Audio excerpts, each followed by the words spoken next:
नमस्कार बच्चों, कैसे हो आप सब। आई होप सब मस्त हो गए, जबरदस्त हो गए। तो जैसा आपको पता है कि हम यहाँ पे रिलेशन एंड फंक्शन कर रहे हैं अंडर और प्रतिज्ञा सीरीज, जिसका आज 5th लेक्चर है। और इस लेक्चर में मैं आपको बताने वाला हूँ कि कंपोजिशन ऑफ फंक्शन क्या होता है, इनवर्स फंक्शन क्या होता है, which is very important with respect to your JEE Main and advanced examination. तो अगर पीछे वाले लेक्चर नहीं देखे तो प्लीज देख लो। बाकी आज हम टॉपिक को शुरू करते हैं इन अ वेरी इंटरेस्टिंग वे। तो देखो, पहले मैं आपको बताऊंगा कंपोजिशन ऑफ फंक्शन। तो फंक्शन हम देख चुके हैं कि फंक्शन क्या होता है। उसमें एक डोमेन होता है, एक सेट, और दूसरा सेट क्या होता है, को डोमेन होता है। उसके जो एलिमेंट हमारे मैपिंग में आते हैं उनको हम रेंज बोलते हैं। अब कंपोजिशन में क्या होगा कि यहां पर एक से ज्यादा फंक्शन क्या होंगे, एक दूसरे में समहाउ कनेक्शन बनाएंगे। एक की डोमेन में दूसरा फंक्शन आएगा। तो इस तरीके से एक या मतलब बेसिकली दो या दो से ज्यादा फंक्शन हमारे हो सकते हैं, तो उनको कंपोजिशन ऑफ फंक्शन बोलते हैं। तो देखो, उसको इस तरीके से समझो कि सपोज सपोज क्या करना है, आप सारे एस्पिरेंट अभी तैयारी कर रहे हो। तो ये है आपका इनपुट, ठीक है, which is your hard work. ठीक है, जो टाइम आप इन्वेस्ट कर रहे हो in your studies, this is your input. अब अगर आप ये इनपुट दोगे तो इसका आउटपुट क्या मिलने वाला है आपको, आपको जेई में रैंक मिलने वाली है, आपका जेई क्रैक होने वाला है, आपको एनआईटी आईआईटी में सीट मिलने वाली है। तो this will be your output for this input. तो ये है आपका पहला फंक्शन। ठीक है, अब जब आप जेई 2025 या 26 क्रैक कर लेते हो तो ये आपका बन जाएगा इनपुट। ठीक है, for the rest of your life आप ये टैग लेकर बोलोगे कि मैंने जेई क्रैक किया हुआ है। ठीक है, अब आप इंजीनियरिंग कॉलेज में एडमिशन लेते हो विद दिस इनपुट। अब क्या करोगे, इस इनपुट को लेकर, क्योंकि यही आपका सिग्निफिकेंस है, यही आपके एडमिशन कराएगा। तो उससे आपने काफी मतलब 4 साल पढ़ाई की और उसका आउटपुट क्या मिलेगा आपको, आप एक अच्छी जॉब कर रहे होगे with a high paying salary. ठीक है, तो ये हो गया हमारा दूसरा फंक्शन, जहां पे इनपुट ये था और आउटपुट ये मिल रहा है। ठीक है, अब देखो, अब बात ये कि अगर आपने ये इनपुट नहीं किया होता जो पहले फंक्शन वाला था, which is hard work dedication, अगर आपने ये चीज नहीं की होती, ये चीज नहीं दिखाई होती, तो यहां तक कभी नहीं पहुंचते। तो भले रास्ता ये था, ये ब्रिज था हमारा, बट एंड अप तो हमें यही होना था ना। इसीलिए जेई की प्रिपरेशन कर रहे हो ताकि एक अच्छी जॉब पा सको, सोसाइटी में रिस्पेक्ट मिले। ठीक है, तो बेसिकली इनपुट ये है, आउटपुट ये है, बट ये इस तरीके से जा रहा है। This is our first function, this is our second function. तो कंपोजिशन ऑफ फंक्शन क्या होगा, जैसे मान लो मैंने इसको बोल दिया this is our f x, this is our g x. तो कंपोजिशन ऑफ फंक्शन क्या होगा बच्चों, मान लो मैं बताता हूं composition of g and f. तो यहां पर क्या होगा कि जो इधर वाला होता है ना, उसका इनपुट लिया जाएगा। तो इसका इनपुट क्या है भैया, हार्ड वर्क, और इसका आउटपुट मिल जाएगा हमें जो जी वाला है, जो पहले लिखा होता है। तो उसका आउटपुट क्या है कि हमें एक अच्छी जॉब मिलेगी। ठीक है, तो बेसिकली ये हो गया डोमेन, इसका डोमेन बेसिकली एफ का, और इसका हो गया रेंज। ठीक है, रास्ता ये है। तो यही है कंपोजिशन ऑफ फंक्शन, कुछ नहीं। तो देखो, अगर इसकी फॉर्मल डेफिनेशन आपको लिखनी है तो आप यहां पे देख सकते हो। दो फंक्शन है, एक ए से बी जा रहा है, ठीक है, और दूसरा फंक्शन है बी से सी जा रहा है। अब देखो, इसका जो रेंज होने वाला है और इसका जो डोमेन होने वाला है, दोनों क्या होना चाहिए, सेम होना चाहिए। दोनों क्या होना चाहिए, सेम होना चाहिए, तभी कंपोजिशन ऑफ फंक्शन हमारा अलाउड होता है। क्योंकि एक बीच में ब्रिज तो होनी चाहिए ना, एक कॉमन ब्रिज होनी चाहिए जो ए और सी को कनेक्ट करे। तो अगर कंपोजिशन ऑफ एफ एंड जी लिखा जाए, which is ji O F, ठीक है, ये जी ओ, ये जो बीच में ओ है, ये कंपोजिशन को दिखाने के लिए ही सिंबल है। ठीक है, तो वो किस तरीके से डिफाइन करते हैं, ए से सी। देखो, जो बाद में लिखा होता है, एफ बाद में लिखा है, लेफ्ट में लिखा है, उसका हम लेंगे डोमेन। और जो पहले लिखा होता है, ठीक है, जो पहले लिखा होता है उसका हम लेंगे रेंज। ठीक है, तो ए से सी चला गया। तो जी ऑफ एफ ऑफ एक्स इस तरीके से लिखा जाएगा, जी एफ एक्स। ठीक है, जी एफ एक्स, इसको इस तरीके से भी समझ सकते हो बच्चों कि जी का जो इनपुट था, जी का जो इनपुट था उसमें पूरा का पूरा एफ वाला फंक्शन ही फीड कर दिया गया है, पूरा का पूरा एफ का फंक्शन ही फीड कर दिया है। ठीक है, एरो रिप्रेजेंटेशन इसका इस तरीके से है कि पहला जो फंक्शन है एफ, उसका डोमेन ए वाला सेट है, उसमें से कोई एक्स एलिमेंट लिया। जब एक्स एलिमेंट लिया तो वो मैप कराकर हमको एफ एक्स मिला यहां पर। ठीक है, एफ एक्स को अब इनपुट की तरह ले लिया और मैप कराकर हमको जी ऑफ एफ एक्स मिल गया। यही है कंपोजिशन जी ऑफ एफ। ठीक है, अब यहां पे कंडीशन क्या है कि g of f is defined only when range of f is a subset of domain of g. हमने यहां पे देखा कि इसका एफ का जो रेंज है और जी का जो डोमेन है, ठीक है, ये दोनों आपस में जब सबसेट होंगे एक दूसरे के, मतलब ये इसका सबसेट होना चाहिए, रेंज वाला जो है एफ का वो इसका सबसेट होना चाहिए, ठीक है, उसी केस में ये जो है कंपोजिशन वो डिफाइन होगी, उसी केस में कंपोजिशन हमारी डिफाइन होगी, ठीक है। तो आगे बढ़ते हैं और मैं आपको बताऊं कि इस सेशन में मैं आपको बहुत सारी बर्फी और रस मलाई खिलाने वाला हूं।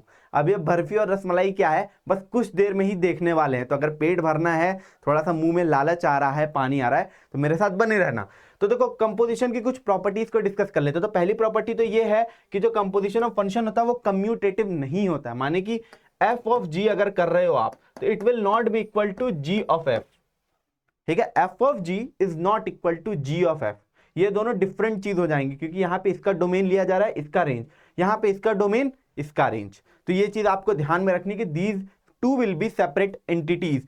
अब अगर ये दोनों चीजें सेम होती हैं, अगर ये दोनों चीजें सेम हो जाए, मान लो कि एफ का जी के साथ कंपोजिशन, जी का एफ के साथ कंपोजिशन एक सेम वैल्यू आए, उस केस में हम बोलेंगे कि जी जो है एफ का इनवर्स होता है। ये हम आगे देखने वाले, अभी बता दे रहा हूं कि जो जी होगा एफ का इनवर्स होगा, ठीक है, जब ये दोनों बराबर हो जाए तब, पर इन जनरल बराबर नहीं होते हैं। Composition of function is associative, देखो अब तीन अगर आ गए तो ये एसोसिएटिव को फॉलो करेगा। ये वाली चीज आप आसानी से देख सकते हो, कोई भी फंक्शन उठा के तीन अलग अलग फंक्शन आप कंपोजिशन कराकर देख सकते हो, ठीक है। The composition of any function with the identity function is the function itself, ठीक है। आइडेंटिटी फंक्शन क्या होता है या फिर आइडेंटिटी क्या होती है? आइडेंटिटी वो चीज होती है जिससे अगर किसी भी चीज का आप कोई भी ऑपरेशन कराओ तो वो उस पर कोई भी असर ना डाले, वापस से हमको वही चीज मिल जाए विदाउट एनी ट्रांसफॉर्मेशन और चेंज, उसी को आइडेंटिटी बोलते हैं, ठीक है। जैसे मल्टीप्लीकेशन की बात करूं, मेरे पास सेट ऑफ इंटीजर है, तो आइडेंटिटी उस केस में क्या हो जाएगी, 1 हो जाएगी, क्योंकि किसी भी इंटीजर का 1 से मल्टीप्लीकेशन करोगे तो वो उसको चेंज तो करेगा नहीं, वापस से वही इंटीजर हमें मिल जाएगा। तो यही कहानी यहां पे कह रहा है कि किसी भी फंक्शन का अगर आइडेंटिटी के साथ कंपोजिशन किया जाता है तो वापस से हमको वही फंक्शन मिल जाता है, वही फंक्शन हमको मिल जाता है। अब यहां से भी हम इनवर्स फंक्शन की डेफिनेशन बनाने वाले हैं बच्चों। कैसे बनाने वाले, देखो एफ जो हमारा फंक्शन है उसका आइडेंटिटी फंक्शन ऑफ ए के साथ कंपोजिशन किया तो वापस से हमको वही सेम फंक्शन मिल गया, वही सेम फंक्शन मिल गया, कोई चीज नहीं आया। इस तरीके से लिख सकते हो f of I is equal to f, ठीक है, इसके साथ कंपोजिशन किया, कोई चीज नहीं हुआ, वापस से हमको वही फंक्शन मिल गया। अब अगर मैं क्या करूं कि इस एफ को इधर भेजूं तो ये इनवर्स में चेंज होगा, एग्री कर रहे हो आप? तो आई इज इक्वल टू क्या हो जाएगा, एफ ऑफ एफ इनवर्स, ठीक है। इसका क्या मतलब हुआ, इसका ये मतलब हुआ कि किसी फंक्शन का उसके इनवर्स के साथ अगर कंपोजिशन किया जाता है तो हमें आइडेंटिटी फंक्शन ही मिल जाता है, आइडेंटिटी फंक्शन ही मिल जाता है। आइडेंटिटी फंक्शन यहाँ पे क्या है, एक्स हो सकता है या तो वाई हो सकता है, ठीक है, मतलब बेसिकली जिसको रखने पर हमारे फंक्शन में कोई भी चेंज ना आए, वही आइडेंटिटी फंक्शन। तो ये दो आइडेंटिटी फंक्शन है हमारे पास। तो फंक्शन का इनवर्स के साथ कंपोजिशन करने पर आइडेंटिटी फंक्शन आता है, इसका भी हम आगे इस्तेमाल करेंगे जब हम अभी इनवर्स फंक्शन के क्वेश्चन करेंगे, ठीक है। तो चलते हैं, और यह है आपकी पहली बर्फी, ठीक है। तो जो क्वेश्चन हमारे इजी हैं, बहुत लो लेवल से आपका मतलब बेसिकली एक कॉन्सेप्ट बनाने की कोशिश करेंगे, वो है बर्फी, और आगे रसमलाई भी आने वाली है, ठीक है। तो देखो क्वेश्चन है function is from R to R, इसका क्या मतलब है, डोमेन भी रियल नंबर है और रेंज भी हमारा या को डोमेन कह लो रियल नंबर सिस्टम से ही आ रहा है। एफ एक्स हमारा फंक्शन इस तरीके से डिफाइन है, हमको क्या करना है, एफ का खुद से ही कंपोजिशन लेना है, एफ ऑफ एफ, ठीक है, एफ का खुद से ही कंपोजिशन हमको लेना है। तो बड़ा इजी है, देखो इसको कैसे करते हैं कंपोजिशन वाला, कि एफ का एफ से ही कंपोजिशन लेना, माने कि एफ वाला जो फंक्शन है इधर जो लिखा है उसके डोमेन में आप एफ एक्स रख दो। तो देखो बेसिकली बच्चों ये लिखा हुआ है। अब देखो इसका क्या मतलब है, एफ वाला जो फंक्शन है उसमें डोमेन जो था क्या था, एक्स था, उसकी जगह पूरा का पूरा फंक्शन एफ एक्स ही रख दो, पूरा का पूरा फंक्शन एफ एक्स ही पुट कर दो। तो देखो क्या होगा, अगर पुट करोगे तो पहले तो एक्स स्क्वायर है तो इस एक्स की जगह भी एफ एक्स आ जाएगा, ठीक है, इनपुट हमने चेंज कर दिया, एक्स की जगह एफ एक्स हो गया, माइनस 3 टाइम्स एफ एक्स और प्लस 2, इसको मैं थोड़ा सा थिन कर लेता हूं, ठीक है। देखो यहां से करते हैं, तो अब इस एफ एक्स की जगह पूरा का पूरा ये पुट करेंगे तो यहाँ पे आ जाएगा x square minus 3x plus 2 का whole square minus 3 times x square minus 3x plus 2 और यहाँ पे प्लस 2, कोई दिक्कत की बात नहीं है, इसको सॉल्व कर सकते हैं। इसको कैसे सॉल्व करेंगे, मान लो इन दोनों को कॉमन ले लिया तो यहाँ पे बन जाएगा एक्स स्क्वायर माइनस 3x का whole square plus 4 plus 2 times x square minus 3x और इंटू 2, इसको अंदर मल्टीप्लाई कर दो तो minus 3x square minus minus plus 9x और 3 2 जा माइनस 6 और प्लस 2। ठीक है, इसको सॉल्व किया जाए थोड़ा सा, इसको भी ओपन कर दिया जाए तो x की पावर 4 और यहाँ पे हो जाएगा प्लस 9x स्क्वायर और फिर माइनस में 2 3 जा 6x क्यूब प्लस 4 प्लस यहाँ पे 2 2 जा 4 है तो यहाँ पर क्या करेंगे, यहाँ पे हो जाएगा 4x स्क्वायर। ठीक है, अब देखो 2 2 जा 4 और माइनस 3 तो कितना हो जाएगा माइनस 12x और minus 3x square plus 9x, इसको कर दिया जाए तो ये कितना हो जाएगा माइनस 4। अब देखो जो चीजें कट रही हैं उनको कटा देते हैं तो 4 से 4 कट हो गया। ठीक है, अब इधर क्या 9x स्क्वायर है, यहाँ पे 4x square minus 3x square तो 9 4 13, 13 में से 3 गया 10x स्क्वायर बचेगा, ये तो हमें समझ में आ गया। x क्यूब का देखो कोई नहीं है तो ये तो वैसे ही रहेगा, x की पावर 4 का भी कोई नहीं है, अकेले है तो इसी तरीके से रहेगा। बाकी कौन सा बच रहा है, ये हमने कर लिया 12, ये बच रहा है तो माइनस 12x और प्लस 9x, x का और कोई टर्म तो है नहीं है तो यहाँ पे क्या बचेगा माइनस 3x। तो देखो क्या क्या आ जाएगा कि x की पावर 4 माइनस 6x क्यूब, इसको हमने सॉल्व किया था तो कितना आया था 9 चौके 9 4 13, 13 में से 3 घटाए तो माइनस नहीं प्लस 10x स्क्वायर और फिर यहाँ पे माइनस 3x और 4 से 4 तो कट गया तो देखो यही बचा, तो यही आया हमारा f ऑफ f। ठीक है, composition of f with itself, बस क्या किया, कुछ नहीं किया, डोमेन में जहां जहां x था उसकी जगह fx पुट कर दिया। अगर मान लो यहाँ पे कोई दूसरा फंक्शन होता gx होता तो डोमेन की जगह x की जगह मतलब बेसिकली gx पुट कर देते, बस इतनी कहानी होती। यही है कंपोजिशन ऑफ फंक्शन, ये आ गया आपका आंसर। पहली बर्फी आपने क्या है खाली है। नेक्स्ट आगे बढ़ते हैं दूसरी बर्फी की तरफ। तो देखो ये कह रहा है कि f is a function from r to r, g is a function from r to r, h is also a function from r to r, तीन फंक्शन आ गए, are such that fx is equal to x square है, gx is equal to tan x है and hx is equal to log x है।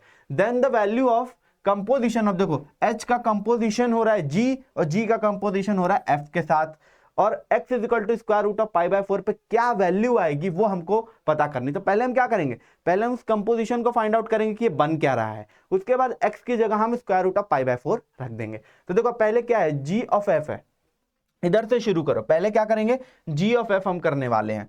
तो यहां पर देखो अगर g ऑफ f मैं करूं तो इसका क्या मतलब है कि फंक्शन g में x की जगह, क्योंकि g का भी इनपुट क्या है देखो x है, तो g में x की जगह fx पुट कर दो। तो बेसिकली इसका ये मतलब है कि g ऑफ fx लिखा हुआ है ये। ठीक है, कोई दिक्कत की बात नहीं। अब देखो g मेरा क्या है tan x है, x की जगह मैं क्या रख दूंगा मेरा fx। ठीक है, यहाँ पे देखो इस तरीके से भी देख लो tan और यहाँ पर fx। ठीक है, x की जगह क्या आ जाएगा fx, fx क्या है मेरा x स्क्वायर है, तो यहाँ पे क्या आ गया tan x स्क्वायर। ठीक है, ये बिल्कुल ठीक है। अब h के साथ इसके पूरे का कॉम्पोजिशन लेना है, तो h of g of f x, इसका क्या मतलब है बच्चों, इसका ये मतलब है कि h के इनपुट में g ऑफ f x आपको पुट करना है। अब hx क्या है log x है, तो मतलब log में यहाँ पे x की जगह आपको g ऑफ f x की वैल्यू पुट करनी है। तो ये हमने निकाला क्या है tan x स्क्वायर है, तो इसको यहाँ पे सीधे सीधे पुट कर देंगे, तो log of tan x square. अब यहाँ पर x की वैल्यू हमको फाइंड आउट करनी है square root of pi by 4 में, तो जल्दी से पुट कर देंगे, तो h g of f square root of pi by 4, तो देखो log tan square root of pi by 4 का x का स्क्वायर है इसलिए यहाँ पे स्क्वायर हो जाएगा। तो देखो ये क्या आएगा log of tan of pi by 4। अब देखो tan ऑफ पाई बाय 4 क्या होता है बच्चों 1 होता है, तो ये क्या हो गया 1 हो गया, तो हमारे पास बचा क्या log ऑफ 1, एक सेकेंड, हाँ log ऑफ 1। अब log ऑफ 1 की क्या वैल्यू होती है, log ऑफ 1 की क्या वैल्यू होती है, log ऑफ 1 की वैल्यू होती है 0। ठीक है, तो कौन सा ऑप्शन हो गया मेरा करेक्ट, ए ऑप्शन मेरा करेक्ट हो गया। तो ये आपने दूसरी बर्फी भी खा ली, कैसी लगी दूसरी बर्फी मुझे कमेंट सेक्शन में बताना। ठीक है, अब चलते हैं, जब बर्फी हमने खा ली तो बढ़िया वाली मिठाई की तरफ जो कि है हमारी रसमलाई। ठीक है, तो जो जेईई मेन के प्रीवियस ईयर का क्वेश्चन हम करने वाले हैं वो होगी हमारी रसमलाई। ठीक है, तो रसमलाई की तरफ बढ़ते हैं। देखो क्वेश्चन कह रहा है कि लेट समेशन, ये किस चीज का सिंबल है बच्चों, समेशन, जिसकी लोअर लिमिट है k इक्वल टू 1 to 10, मतलब k इसमें 1 से लेकर 10 तक जा रहा है। f of a plus k is defined like this, is equal to 16 to की power 10 minus 1, where the function f satisfies fx plus y is equal to fx fy। ये जो हमारा फंक्शन f है वो इस चीज को सेटिस्फाई कर रहा है for all natural number xy and f1 is equal to 2। और जो जब फंक्शन में डोमेन हमारा 1 होता है, इनपुट 1 होता है, तो हमारा वैल्यू क्या आता है, 2 आता है। Then the natural number a is, अब हमें a की वैल्यू फाइंड आउट करनी है। अब ये देखो जो क्वेश्चन है ये कंपोजिशन ऑफ फंक्शन का तो है, बट यहां पर ये वाली जो चीज है ना, ये वाली जो चीज है ये फंक्शनल इक्वेशन के टॉपिक में चली जाती है, फंक्शनल इक्वेशन के टॉपिक में चली जाती है। तो यहां पर मैं इसको दो तरीके से बताने वाला हूं, एक में लगेगा लॉजिक, दूसरे में लगेगा फंक्शनल इक्वेशन का एप्लीकेशन, और दोनों ही आपको बहुत आसानी से समझ आने वाला है। तो देखो देखो देखो देखो अब क्या करेंगे, व्हाइट पेन से ही करते हैं, हम इस चीज का इस्तेमाल करने वाले हैं बच्चों, इस चीज का इस्तेमाल करने वाले हैं, और f1 हमारा 2 दिया हुआ है, इसका इस्तेमाल करेंगे। ठीक है, अब मैं क्या कर रहा हूं, क्योंकि f1 मेरे पास पता है कि 2 है, तो मैं यहां पे जबरदस्ती f1 बनाने की कोशिश करूंगा इनिशियली। अब देखो x की जगह मुझे क्या चाहिए, a चाहिए। देखो f of a plus k है, f of a plus k है, x की जगह मुझे a चाहिए, y को मैं k बनाने की कोशिश करूंगा। तो पहले तो मैं y को क्या रखूंगा, 1 रखूंगा, x को मैं कांस्टेंट कर देता हूं, डेट इज a, और y को मैं k बनाने की कोशिश करूंगा ताकि मैं इसका इस्तेमाल भी आगे चलकर कर पाऊं जो मुझे ये समेशन दिया हुआ है।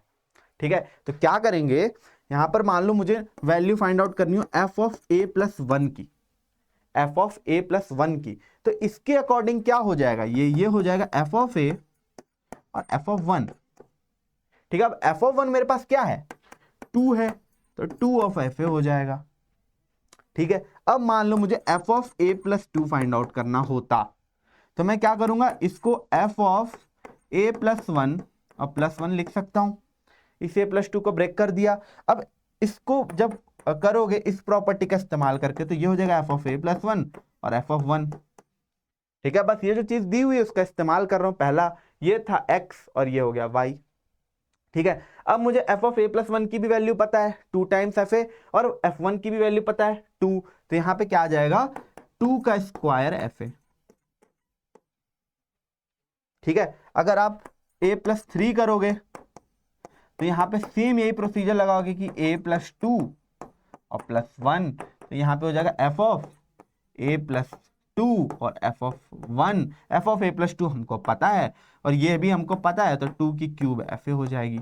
तो कुछ आपको ट्रेंड बनता हुआ कुछ पैटर्न दिख रहा है क्या, मुझे दिख रहा है, आपको भी दिख रहा होगा। क्या दिख रहा है कि देखो यहाँ पे जब 3 पुट किया, जैसे यहाँ पे पहले 1 पुट किया तो 2 की पावर क्या आया, 1 इंटू एफ ए, 2 पुट किया तो 2 का स्क्वायर एफ ए, 3 पुट किया तो 2 का क्यूब एफ ए। तो हम एक देख रहे हैं ट्रेंड, तो हम लिख सकते हैं कि एफ ऑफ ए प्लस के क्या होगा, एफ ऑफ ए प्लस के क्या होगा, ये होगा 2 की पावर के f a, as simple as that, 2 की पावर के एफ ए होगा। ठीक है, यहां से हमने ट्रेंड से हम समझ गए। ठीक है, अब देखो हम इसका इस्तेमाल करने वाले हैं, इसका इस्तेमाल करेंगे क्योंकि हमको एफ ऑफ ए प्लस के की वैल्यू हमने फाइंड आउट कर ली है कि ये होने वाली है। अब इसका जब इस्तेमाल करोगे तो देखो k की वैल्यू क्या हो रही है, 1 से लेके 10 तक जा रही है, k की वैल्यू 1 से लेके 10 तक जा रही है। तो देखो यहाँ पे मैंने जगह छोड़ी, क्या जगह छोड़ी हुई है, तो k की वैल्यू 1 से लेके 10 तक जा रही है, तो इसका इस्तेमाल किया जाए, इसका इस्तेमाल किया जाए। तो देखो ये क्या कह रहा है कि k इज इक्वल टू 1 से 10 एफ ऑफ a प्लस के इज इक्वल टू 16, और क्या था 16 2 की पावर 10 माइनस 1, 16 2 की पावर 10 माइनस 1। अब देखो अगर इसको एक्सपेंड किया जाए तो बेसिकली ये क्या है, मैं इधर की बात कर रहा हूं, ठीक है, मैं इधर लेफ्ट हैंड साइड की बात कर रहा हूं, तो ये क्या लिखा हुआ है मेरा, एफ ऑफ ए प्लस 1, के की जगह 1 रखा, plus F of A plus 2, ठीक है, के की जगह ए तो कांस्टेंट है, plus F of A plus 3, और इसी तरीके से कहां तक जाएगा, एफ ऑफ ए प्लस 10 तक जाएगा, क्योंकि के की लास्ट वैल्यू में क्या पुट कर रहा हूं, 10 पुट कर रहा हूं। यहां से देखो के 1 से लेकर 10 तक जा रहा है, and this will be equal to 16 2 की पावर 10 माइनस 1। ठीक है, अब देखो बच्चों इसकी वैल्यू हमने फाइंड आउट कर रखी कि एफ ऑफ ए प्लस के क्या हो रहा है, 2 की पावर के एफ ए। तो यहां पर क्या होगा कि अगर इसको किया जाए तो ये हो जाएगा 2 की पावर 1 FA। देखो मैं हर एक स्टेप कर रहा हूँ आप ही की फैसिलिटी के लिए कि भैया कहीं भी आपसे कुछ ये ना कि अरे ये चीज़ कैसे हो गई। ठीक है, ये ऐसे जाएगा प्लस 2 की पावर 10 FA और यहाँ पे हो जाएगा 16 2 की पावर 10 - 1। ठीक है, अब देखो यहाँ पर सब टर्म के पास FA है तो FA को भैया कॉमन निकाल लो। FA को कॉमन निकाला तो अंदर क्या बचा 2 प्लस 2 का स्क्वायर प्लस 2 का क्यूब और ये कहाँ तक जा रहा है 2 की पावर 10 तक और यहाँ पे भी है 16 2 की पावर 10 - 1। अब देखो क्या ये एक जियोमेट्रिक प्रोग्रेशन है? ये एक ज्योमेट्रिक प्रोग्रेशन है क्योंकि आगे वाले टर्म को पीछे वाले टर्म से डिवाइड करोगे तो हमेशा 2 मिलेगा। तो जो कॉमन रेशियो मुझे मिलेगा यहाँ पर वो क्या है 2। मेरे पास फर्स्ट टर्म क्या है 2, तो मुझे पता है कि जब मेरा r ग्रेटर देन 1 होता है, जो कॉमन रेशियो है वो ग्रेटर देन 1 होता है, तो सम ऑफ जीपी क्या होती है Sn = होता है a r की पावर n - 1 अपॉन r - 1। ये फॉर्मूला होता है फॉर अ फाइनाइट जीपी। ठीक है, तो ये फॉर्मूला हम लगा देंगे। n मेरे पास कितने नंबर ऑफ टर्म्स है 10 टर्म्स हैं, तो इसको अगर हम लगाएंगे तो यहाँ पे हो जाएगा f(a), यहाँ पे आ जाएगा a 2 है फिर 2 की पावर 10 - 1 अपॉन 2 - 1। ठीक है, r - 1 है, यहाँ पे आ जाएगा 16 2 की पावर 10 - 1। अब देखो इसको थोड़ा सॉल्व कर दे तो ये तो 2 हो गया तो यहाँ पे आ गया 2 टाइम्स FA और यहाँ पे अंदर बचा 2 की पावर 10 - 1 = 16 और यहाँ पे 2 की पावर 10 - 1। अब देखो ये वाला चीज तो सेम हो गया, ये वाला चीज तो सेम हो गया। यहाँ पे 2 टाइम्स FA हमारा 16 आ रहा है, तो बेसिकली आई कैन राइट कि FA मेरा क्या है 8 है। FA मेरा क्या है 8 है। अब देखो यहाँ पे लॉजिक क्या लगना है, यहाँ पे लॉजिक क्या लगना है बच्चों, लॉजिक बस इतना सा लगना है कि आपने देखा कि जो भी हमारा फंक्शन था वो हमेशा 2 की पावर समथिंग में है। जो यहाँ पे इसको इक्वल टू भी दिया था वो भी 2 की पावर समथिंग में, आगे भी 16 2 की पावर 4 है। तो हम ये चीज अज्यूम कर सकते हैं, हम ये चीज मान सकते हैं कि जो मेरा फंक्शन है fx, क्योंकि हमको तो a की वैल्यू फाइंड आउट करनी है, तो जो मेरा फंक्शन है fx वो कुछ इस प्रकार का है, वो कुछ इस प्रकार का है। हम ये चीज मान सकते हैं बाय लॉजिक, क्योंकि हमने देखा कि यही ट्रेंड चल रहा है, यही ट्रेंड हमारा चल रहा है। fx = 2 की पावर x के फॉर्म का है, हम ये चीज मान सकते हैं। तो अगर ये चीज आप मानोगे तो यहां पर ये इसके बराबर हो जाएगा कि a की पावर बेसिकली सॉरी यहां पे हो जाएगा 2 की पावर a 8 के बराबर हो जाएगा, 2 की पावर a 8 के बराबर हो जाएगा यहां से। ठीक है, तो 2 का क्यूब सॉरी 2 की पावर a यहाँ पे हो जाएगा 2 का क्यूब। ठीक है, क्योंकि 8 को 2 का क्यूब लिख सकते हो, तो a मेरा किसके बराबर हो जाएगा 3 के बराबर हो जाएगा, which is a natural number. क्या 3 मेरा ऑप्शन में है? क्या 3 मेरा ऑप्शन में है? तो 3 मेरा C ऑप्शन है। इस तरीके से ये होगा। ठीक है, इस तरीके से ये होगा। अब अगर आपने फंक्शनल इक्वेशन पढ़ा है तो ये क्वेश्चन और शॉर्ट वे में हो सकता है। कैसे कैसे हो सकता है? देखो ये वाली जो चीज लिखी है ना, इसको मैं यहां पे बताता हूं। यहां पे आगे देखो, देखो भैया क्या चीज हमको दी हुई दिया है कि fx + y = fx * fy। ठीक है, अब इसको हम पहले ही अज्यूम करके सॉल्व कर सकते हैं, पहले ही अज्यूम करके सॉल्व कर सकते हैं। कैसे करेंगे सर? इस तरीके से करोगे बच्चों, देखो दो फंक्शन के मतलब बेसिकली इनपुट को जब जोड़ा जा रहा है तो वो सेग्रीगेट हो जा रहे हैं। वो क्या हो जा रहे हैं? सेग्रीगेट हो जा रहे हैं। तो ऐसा आपने कहीं देखा है क्या होते हुए? मैं बोलूंगा देखा है। कहां देखा है? पावर के केस में। पावर के केस में जैसे मान लो कि कोई मेरे पास यहां पे ही लिख देता हूं मैं, मान लो मेरे पास कोई कांस्टेंट है a, इसकी 2 पावर हो रही है x + y, तो इसको मैं क्या लिख सकता हूं a की पावर x * a की पावर y। ये तो प्रॉपर्टी हमको पता है ना, ये प्रॉपर्टी हमको पता है। तो यहां पर बेसिकली जो हमारा fx है, ठीक है, जो fx है उसको हम क्या मान सकते हैं? हम fx को मान सकते हैं, मान लो कि ये कुछ लैम्डा की पावर x हो रहा है, ये कुछ लैम्डा की पावर x हो रहा है, where lambda is a constant, where lambda is a constant. अब देखो हमको इनिशियल वैल्यू दी हुई थी क्वेश्चन में कि f1 जो है वो 2 के बराबर है, f1 जो है वो 2 के बराबर है। तो अगर इसमें रख दूं मैं तो f1 = 2, this will be equal to lambda की पावर 1। तो यहां से सीधे लैम्डा की क्या वैल्यू हो जाती? 2 आ जाती। लैम्डा की वैल्यू क्या आ जाती? 2 आ जाती। अब इसके बाद आप क्या करते? आप बस इस चीज का इस्तेमाल करते यहां पर। ठीक है, क्योंकि लैम्डा की वैल्यू क्या आ चुकी है? 2 आ चुकी है। ठीक है, तो यहां से इसको एक्सपैंड करते दोबारा से, ये चीज बराबर होती और फिर से आपकी वैल्यू क्या आती, 3 आ जाती, ए की वैल्यू क्या आ जाती, 3 आ जाती, क्योंकि 2 का क्यूब लास्ट में भी यही चीज बनती, लास्ट में भी यही चीज बनेगी, 2 का क्यूब 8 के बराबर जाएगा, मतलब 2 का पावर ए 8 के बराबर जाएगा, तो ए की वैल्यू वापस से 3 आ जाएगी। ठीक है, यहां पर जो 2 हमने अज्यूम किया था ना, ये वाली चीज यहां पर ये पहले ही हम यहां पे देख लेंगे, बस इतना डिफरेंस है।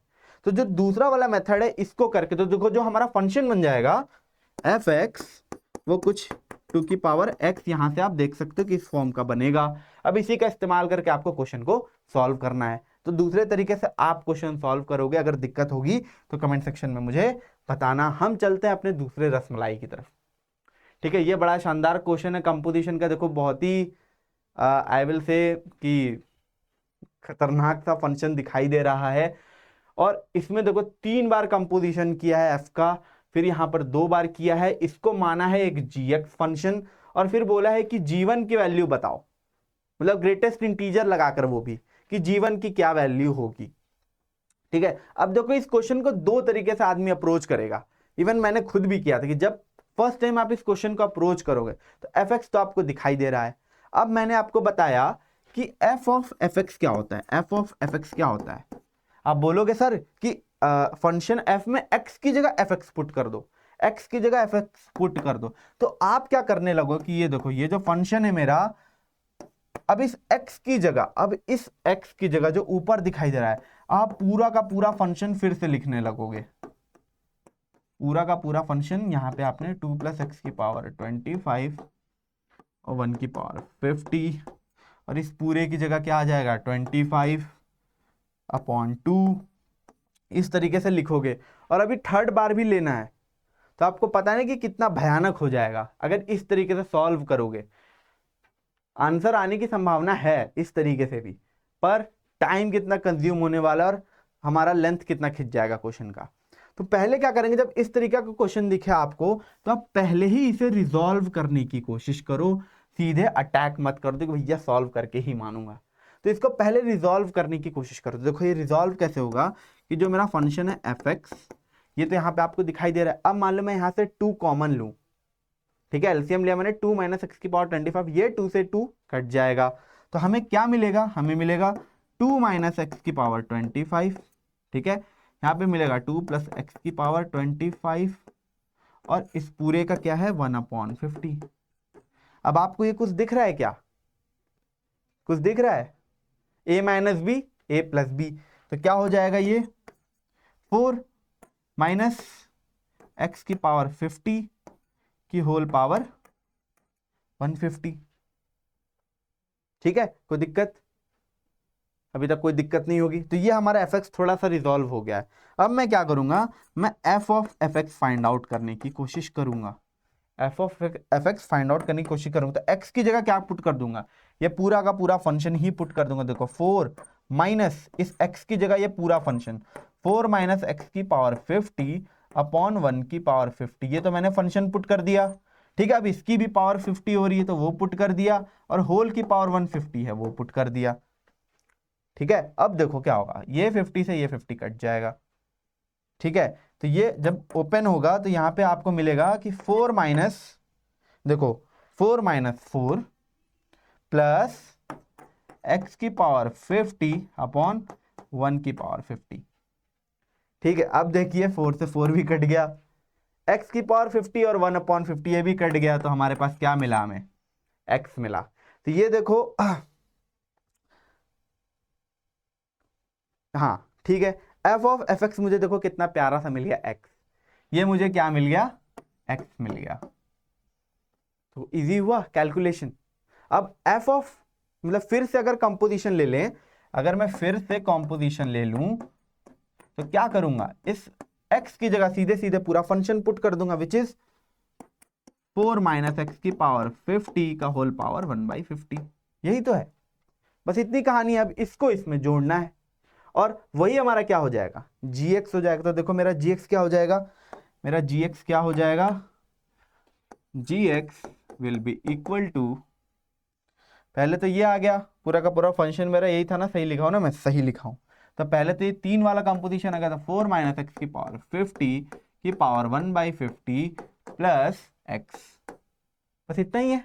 देखो सॉल्व करके कितना छोटा सा है। अब हमको क्या क्वेश्चन बोल रहा है कि भैया g1 की वैल्यू निकालो ग्रेटेस्ट इंटीजर फंक्शन लगाकर, ठीक है, कि which will be the integer less than और equal to the value that we will obtain here. तो यहां पर क्या होगा कि 4 माइनस 1 की पावर 50 की पावर 1/50 प्लस 1। ठीक है, अब देखो यहाँ पे क्या होगा, 1 की पावर 50 तो 1 ही रहने वाला है, तो 4 माइनस 1 क्या हो जाएगा, तो यहाँ पे आ जाएगा 3 की पावर 1/50 प्लस 1। अब देखिए अब यहाँ पे कहाँ गलती होगी, अब यहाँ पे कहाँ गलती होगी, यहाँ पर 3 की पावर 1/50 हो रही, माने कि रूट किया जा रहा है 3 का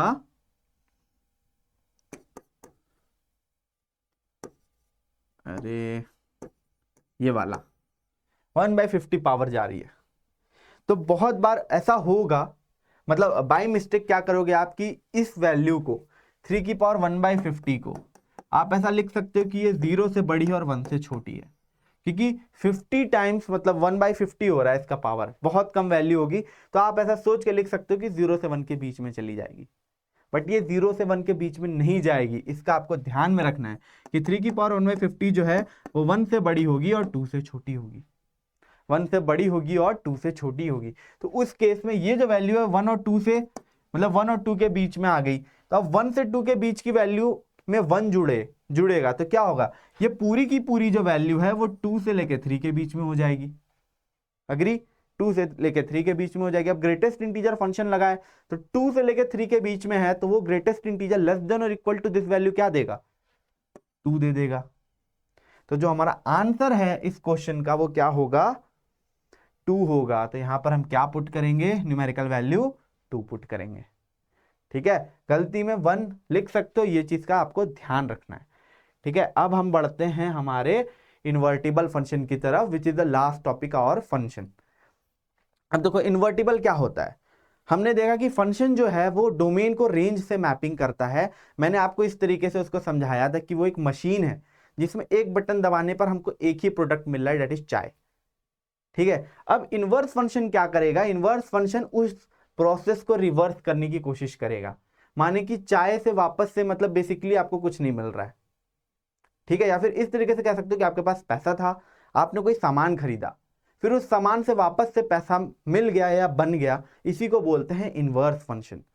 तो फंक्शन का इनवर्स का मतलब क्या है या फायदा क्या है, यह है कि अगर फंक्शन जो है, अगर मैं बोलूं कि फंक्शन जो है एक सेट ऑफ वैल्यू को ट्रांसफॉर्म करके दूसरे सेट ऑफ वैल्यू या फिर दूसरी वैल्यू में कन्वर्ट कर देता है एफ हमारा, तो इनवर्स हमारा इसी वैल्यू को कन्वर्ट करके वापस इनपुट पर ले आता है, वापस इनपुट पर ले आता है। ठीक है, तो अब यहां पे कहानी क्या है कि एफ का जो डोमेन है वो एफ इनवर्स का रेंज बन जाएगा और एफ का जो रेंज है वो एफ इनवर्स का डोमेन बन जाएगा। ठीक है, दोनों अपोजिट भाई हैं, तो इसको समझाने के लिए मैंने अक्षय कुमार का मीम लगाया है कि एफ एक्स का जो डोमेन है और रेंज है वो क्या हो गया, रिवर्स हो गया in the case of inverse function या एफ के इनवर्स के केस में। ठीक है, तो ये कहानी हमारी चल रही है, ये आप एरो डायग्राम से भी समझ सकते हो।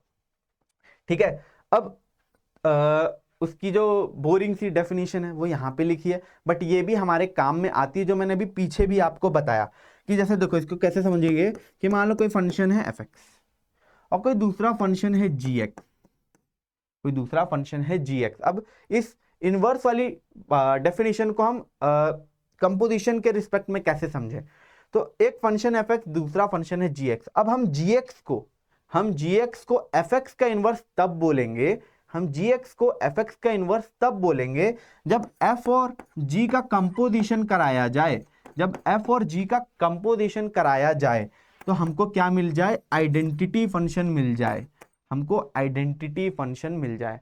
देखो f ऑफ g i भी मिल गया और g of f identity of a मिल गया।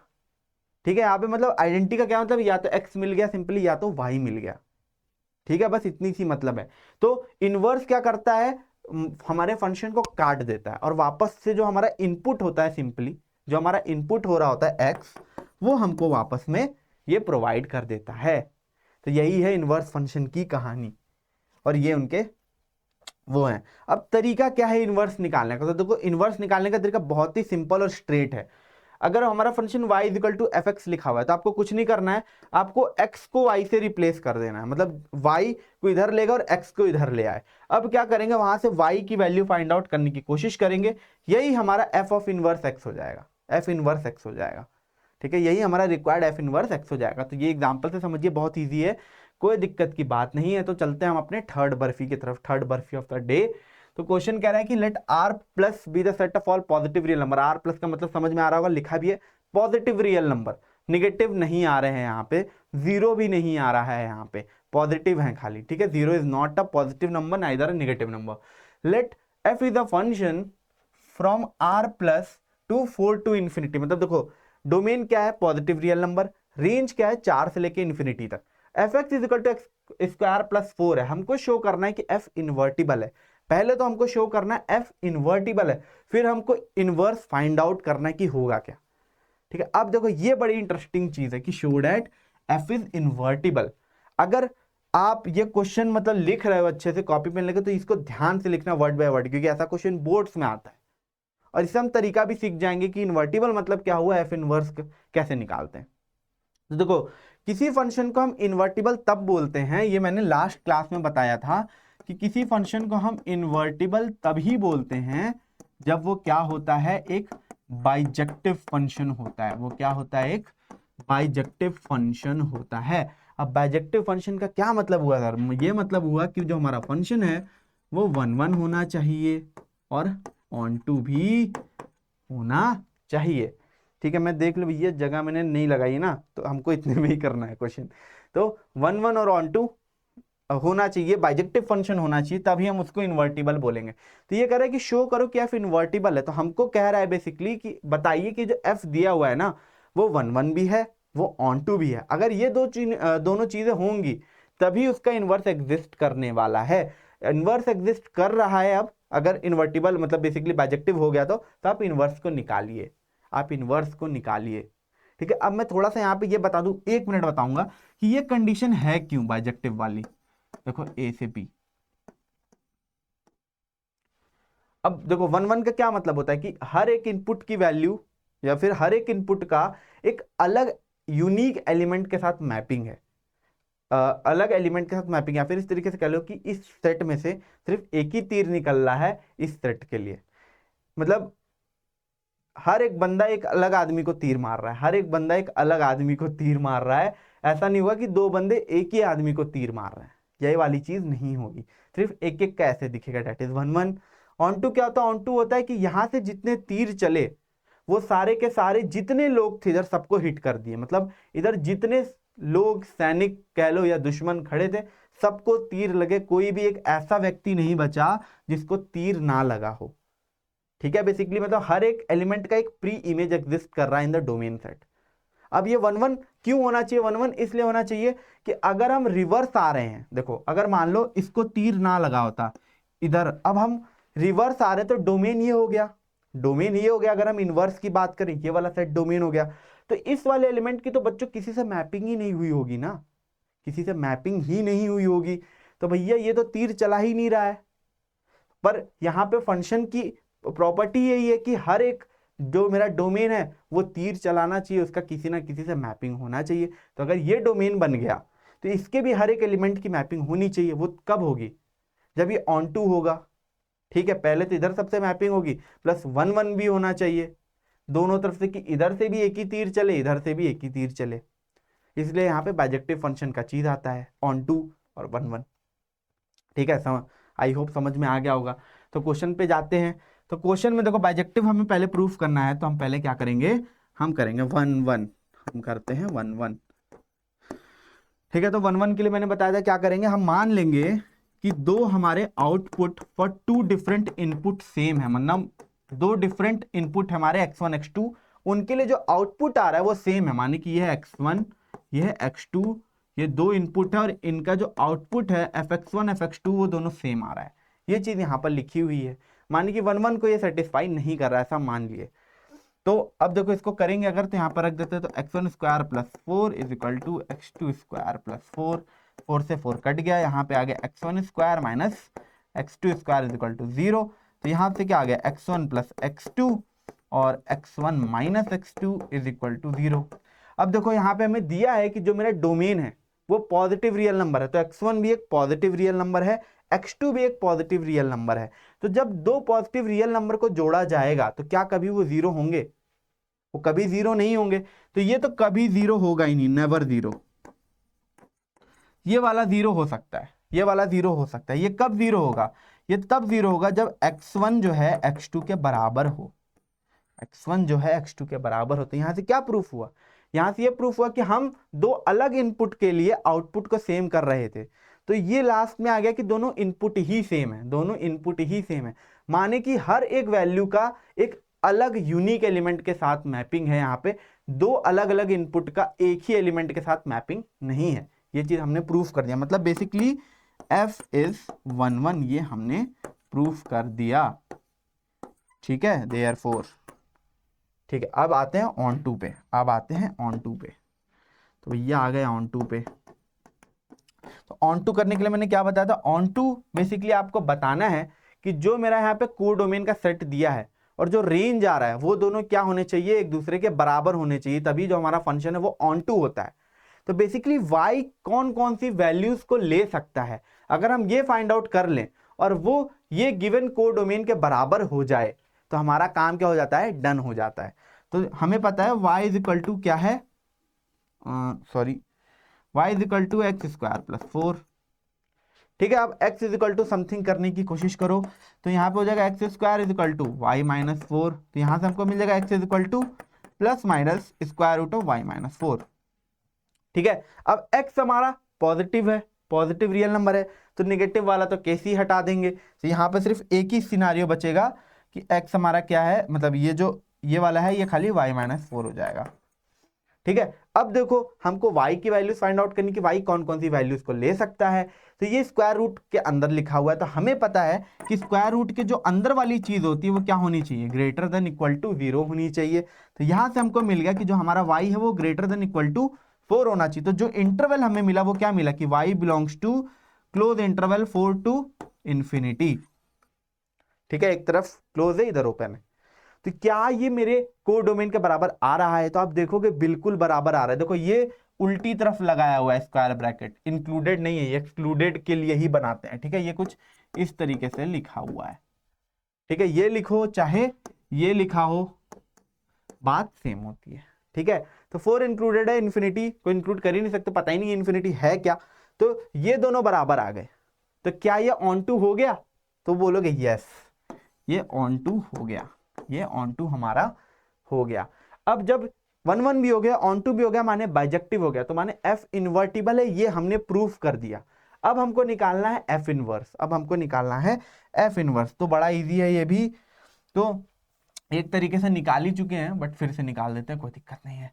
तो देखो अब हमें निकालना है f इनवर्स, तो f इनवर्स की ओर बढ़ गए। तो मैंने क्या बताया कि क्या करना है, x और y को इंटरचेंज कर देना। तो y is equal to x square plus 4 है, तो आपको क्या करना है, इंटरचेंज करना है। तो x is equal to y square plus 4 हो जाएगा। अब y की वैल्यू फाइंड आउट करो, तो y square is equal to x minus 4, तो y is equal to plus minus square root of x minus 4। अब यहां से वही सेम कहानी कि y जो है मेरा 4 से इंफिनिटी तक है, तो निगेटिव तो ये जाएगा नहीं, निगेटिव वैल्यूज में जाएगा नहीं, तो मुझे एक ही इनवर्स मिलेगा। और ये भी एक प्रॉपर्टी होती है फंक्शन की कि हर एक एलिमेंट का जो इनवर्स होता है ना वो यूनिक होता है, हर एक एलिमेंट का जो इनवर्स होता है वो यूनिक होता है। तो y इज इक्वल टू मुझे मिल गया square root of x minus 4, माने कि इस तरीके से कह सकते हैं कि f inverse x is equal to square root of x minus 4। ठीक है, f inverse x is equal to square root of x minus 4, ये हो गया हमारा इनवर्स। ठीक है, कभी कभी ऑप्शंस में, क्वेश्चन में यहाँ पे x की जगह y भी हो सकता है, तो यहाँ पे कुछ नहीं करना है, प्रोसेस सेम फॉलो करो। अगर ऑप्शन y में है तो x की जगह y पुट कर दो, नथिंग एल्स, और कोई चेंज हमको नहीं करना है। पर मेंस के क्वेश्चन में मैंने देखा है वो f इनवर्स x पूछते हैं, f इनवर्स y ज्यादा नहीं पूछते हैं, इसलिए ये आपको सिखा दिया। ठीक है, आगे बढ़ते हैं। चौथी बर्फी है क्या हमारे पास? चौथी बर्फी भी हमारे पास पड़ी हुई है। अब देखो ये सीबीएसई 2011 का क्वेश्चन है, ये मैंने अपने सीबीएसई के बच्चों के लिए लेकर आया, आप इसको बढ़िया से नोट कर लेना। तो देखो फंक्शन हमारा रियल नंबर से रियल नंबर में है, f x is equal to 10x plus 7 normal सा लीनियर फंक्शन है। फाइंड दी फंक्शन g, हमें दूसरा फंक्शन g फाइंड आउट करना है, सच डैट दोनों का जो कंपोजिशन है वो आइडेंटिटी के बराबर हो रहा है of the real number system. IR का मतलब क्या, identity of the real number system. अब देखो यहां पर जो है ना आपकी, जो मैंने डेफिनेशन अभी तक बताई है फंक्शन की, उसी को ये टेस्ट कर रहे हैं। ये क्वेश्चन में कुछ है नहीं, पर अगर आपको डेफिनेशन नहीं पता होगी, याद नहीं होगी, तो फिर ये क्वेश्चन बड़ा पेचीदा हो जाएगा, नहीं मतलब मुश्किल लग जाएगी और फिर समझ भी नहीं आएगा क्या कर रहा हूं मैं। पर अगर डेफिनेशन पता होगी, चुटकियों में हो जाएगा। देखो कैसे होगा, हमने देखा कि अगर मेरे पास एक फंक्शन है fx और अगर इसका इन्वर्स एक दूसरा फंक्शन है gx, तो इन दोनों का कंपोजिशन करने पर हमको आइडेंटिटी मिलनी चाहिए। चाहे एफ ऑफ जी करो चाहे जी ऑफ एफ करो, हमको आइडेंटिटी मिलनी चाहिए। एक से हमको मिल जाएगा x, एक से हमको मिल जाएगा y, बस इतना सा डिफरेंस है। अब यहाँ पे दोनों बराबर मतलब हैं, मतलब basically they both are equal to identity. तो इसका मतलब बेसिकली ये है कि जब आपको ऐसा कुछ लिखा हुआ मिले कि दो फंक्शंस का कंपोजिशन बराबर हो रहा है टू आइडेंटिटी, तो इसका मतलब ये है कि जो पहला वाला है या दूसरा वाला कह लो, वो पहले वाले का क्या है, इनवर्स है। माने कि यहां पर यही चीज गिवन है जो कि लिखी नहीं है यहां पे कहीं भी, कि gx is the inverse of fx। ये चीज आपको यहां से कंक्लूड करनी है from the definition of inverse, भले लिखा नहीं था, यही बस इसमें है। तो बेसिकली अगर fx है तो मुझे इसका इनवर्स निकालना है, वही क्या हो जाएगा मेरा gx हो जाएगा। तो इस क्वेश्चन में कुछ है ही नहीं, बस डेफिनेशन को समझने की बात थी। तो fx इज इक्वल टू है 10x प्लस 7। अब इसका इनवर्स हमको निकालना है, कैसे निकालते हैं, y और x को इंटरचेंज कर दो, मतलब मान लो कि y is equal to 10x plus 7 लिखा हुआ है, इसको इंटरचेंज कर दो तो x is equal to 10y plus 7। ठीक है, तो y की वैल्यू फाइंड आउट करो तो x माइनस 7 अपॉन 10 हो गया। यही मेरा क्या हो गया, इनवर्स हो गया, f इनवर्स x या फिर gx। ठीक है, हमने इनवर्स को फाइंड आउट कर लिया, खत्म हो गया क्वेश्चन। ठीक है, तो बस ये डेफिनेशन को टेस्ट करने वाला क्वेश्चन था। तो बर्फी मुझे लग रहा है हमने 4 बर्फी खा ली है, बर्फी हो गई, थोड़ा मन भर रहा है, रसमलाई की तरफ चलते हैं। ठीक है, तो देखो ये रसमलाई आ चुकी है। तो ये एक फंक्शन है जो कि बहुत सुंदर सा दिख रहा है, इसका हमें इनवर्स फाइंड आउट करना है। ठीक है, और x हमारा -1 से 1 के बीच में, माने डोमेन भी दिया हुआ है कि -1 से 1 के बीच में है। तो हमको इसका इनवर्स फाइंड आउट करना है। 2020 का मेन का क्वेश्चन है, 8 जनवरी को आया था फर्स्ट सेशन में। तो हम जो अभी तक सीखे हैं डेफिनेशन, उसी से इस क्वेश्चन को सॉल्व करेंगे, बिल्कुल भी बिना डगमगाए। तो यहाँ पे मैं इसको करता हूं, तो y इज इक्वल टू, देखो क्या गिवन है कि 8 की पावर 2x माइनस 8 की पावर -2x अपॉन 8 की पावर 2x प्लस 8 की पावर -2x। अब देखो 8 की पावर -2x का क्या मतलब है कि ये 1 अपॉन 8 की पावर 2x लिखा हुआ है, इतना तो आ रहा होगा। अब अगर इसका इससे एलसीएम ले लें, अगर हम इसका इससे एलसीएम ले लें, पर हमको क्या निकालना है, इनवर्स निकालना है।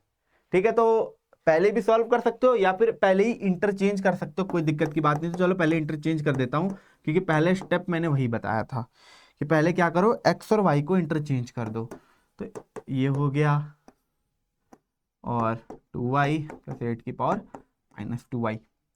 ठीक है, अब वही चीज है, मतलब 8 की पावर -2y 1 अपॉन 8 की पावर 2y लिखा हुआ है। तो अगर मैं इसका एलसीएम लूं तो यहाँ पर क्या बनेगा बच्चों, यहाँ पर ये बनेगा 8 की पावर 4y -1, और इधर भी लिया जाए तो 8 की पावर 4y प्लस 1।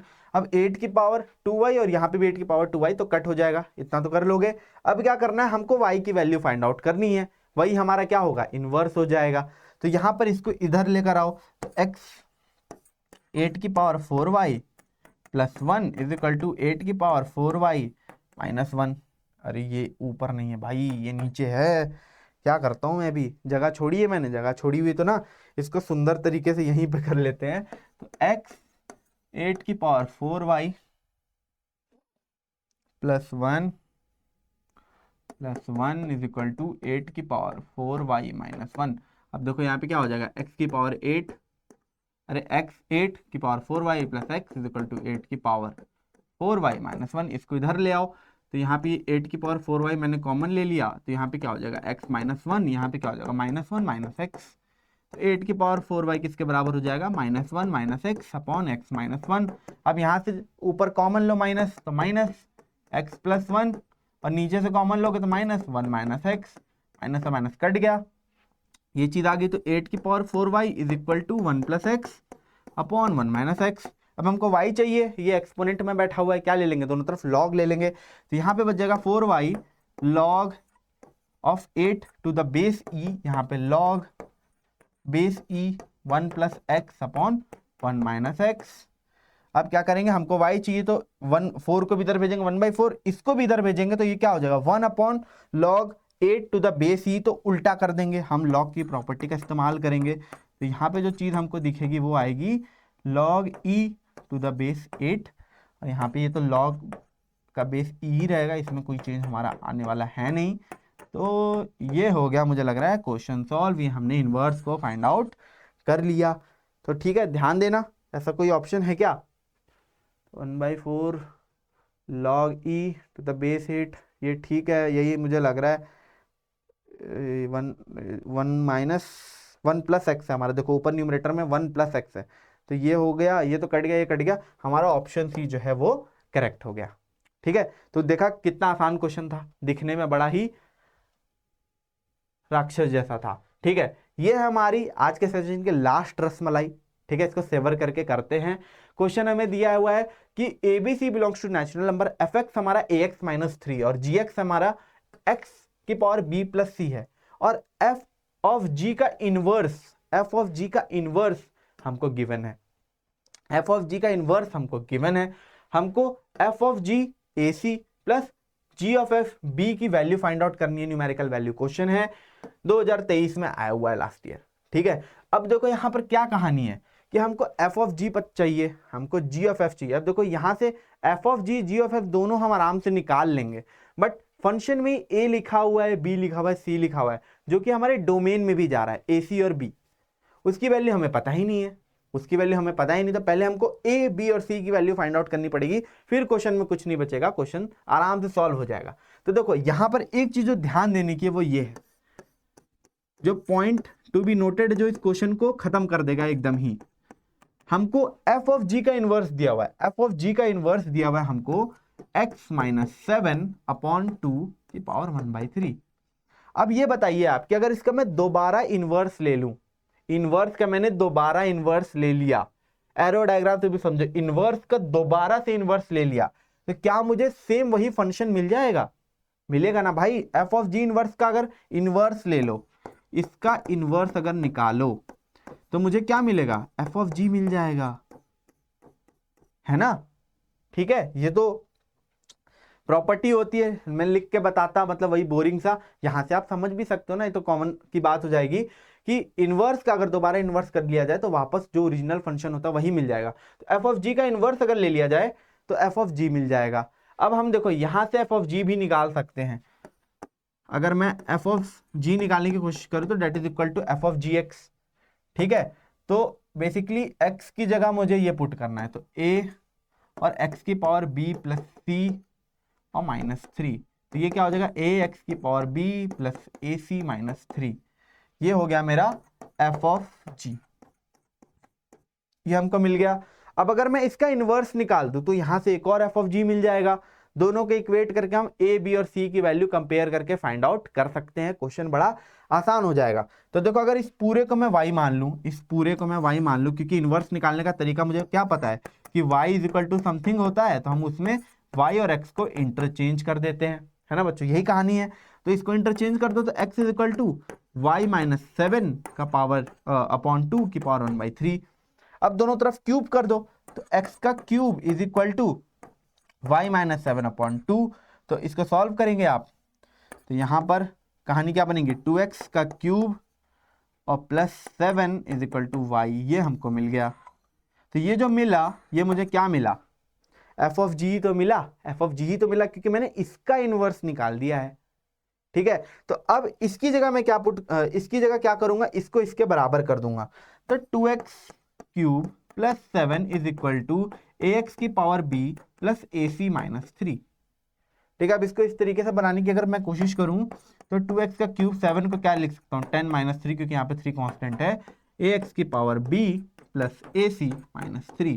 तो देखो दोनों साइड अगर कंपैरिजन करो तो सीधे सीधे मुझे मिल रहा है कि a की वैल्यू क्या होगी 2 हो जाएगी, b की वैल्यू क्या हो जाएगी 3 हो जाएगी, और ये AC और 10 बराबर हो रहे हैं, तो a अगर 2 है तो c कितना होना चाहिए, c मुझे मिल गया क्या होना चाहिए 5 होना चाहिए। ठीक है 5 होना चाहिए। तो a is equal to 2, b is equal to 3, c is equal to 5। यहाँ पे मैं लिख देता हूँ a is equal to 2, b is equal to 3 और c इज इक्वल टू 5। अब देखो हमको क्या क्या चाहिए, हमको चाहिए f of g into AC, AC कितना हो जाएगा 5 टू 10, और g ऑफ f भी हमको चाहिए। तो f ऑफ g तो हमको पता है, हमने निकाला हुआ है, क्या है यही है f ऑफ g। ठीक है ना, ये मान लो कि ये f ऑफ g है या ये f ऑफ g है, कोई फर्क नहीं पड़ रहा यार, सेम है। ठीक है, तो f ऑफ जी एक्स हमने निकाला हुआ है, क्या है 2x³ प्लस 7, यही है कहानी, यही है। ठीक है, अब अगर मैं g ऑफ f x निकालूं तो क्या आ जाएगा, इसमें x की जगह ये पुट करना, तो ax माइनस 3, तो ax माइनस 3 की पावर b प्लस c हम a b c सब फाइंड आउट कर चुके हैं। तो a कितना है 2 है, तो 2x माइनस 3 का पावर क्यूब प्लस 5। ठीक है, अब f ऑफ g मुझे कितना चाहिए, f ऑफ g में ac पुट करना है, ac माने 10, तो f of g with 10 as a input कितना हो जाएगा 2 इंटू 10 का क्यूब प्लस 7। 10 का क्यूब कितना होगा 10 10 100 1000, तो 2 इंटू 1000 2000, तो यहाँ पे हो जाएगा 2007। और g ऑफ f का क्या इनपुट होना है भाई, सिर्फ b इनपुट होना है, तो b कितना है 3 है, तो ये हो गया 3, तो इसमें 3 पुट कर दो, तो 2 इंटू 3 माइनस 3 का होल क्यूब प्लस 5, तो 2 3 जा 6, 6 माइनस 3 3, 3 का क्यूब 27, 27 प्लस 5 32। तो अगर इन दोनों को जोड़ा जाए तो f ऑफ g का 10 प्लस g ऑफ f का 3, 2007 में 32 जोड़ोगे कितना आ जाएगा 2039। ये हो गया हमारा इस न्यूमेरिकल का आंसर।